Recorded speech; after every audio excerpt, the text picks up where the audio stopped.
Bootcamp ain't for beggars, one of the recruits sneered as he yanked at her shirt, tearing the fabric and exposing the tattoo sprawled across her back. The yard erupted in laughter, but she didn't flinch, didn't blink. She just stood there, her fists clenched, eyes locked on the horizon like she couldn't even hear them. Her name was Riley, 24.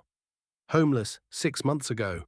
No family, no backup plan, just a duffel bag and a dream to wear the uniform her father died in. To the others, she was a joke, too thin, too quiet, too different. They mocked her thrift store shoes, the way she skipped the chow line some nights, and now that torn shirt. But what made them roar the loudest was the tattoo. A black coiled serpent wrapped around a skull.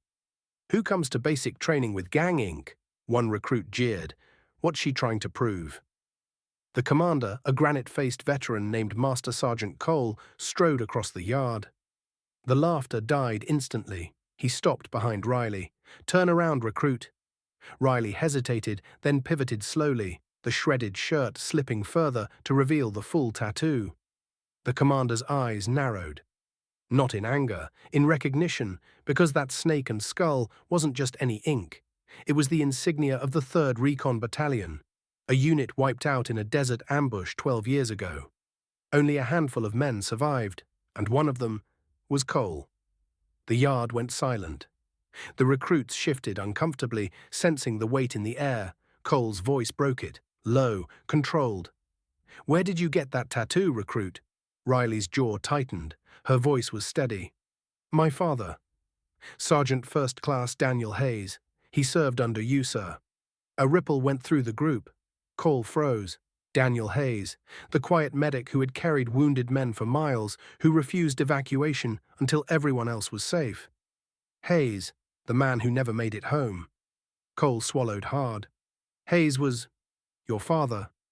"Yes, sir," Riley said. "He died with honor. This is all I have of him, and I'm here to earn what he gave his life for." The recruits who had laughed earlier suddenly couldn't meet her eyes. The bravado melted. The tattoo wasn't rebellion, it was remembrance. Cole straightened. For the first time in years, his voice cracked. "Your father was the bravest soldier I ever knew. He saved my life that night." He turned, glaring at the others. "And you dare laugh at his daughter?" Silence, not one sound in the yard. Cole faced Riley again, his tone sharpened, but with respect now. "Recruit Hayes, welcome to this camp. You carry more weight on your shoulders than anyone here, and you will not carry it alone." From that day forward, the laughter stopped. The same recruits who had mocked her now watched in awe as Riley outpaced them on runs, pushed through grueling drills, and never once complained. Because her strength didn't come from muscle, it came from memory.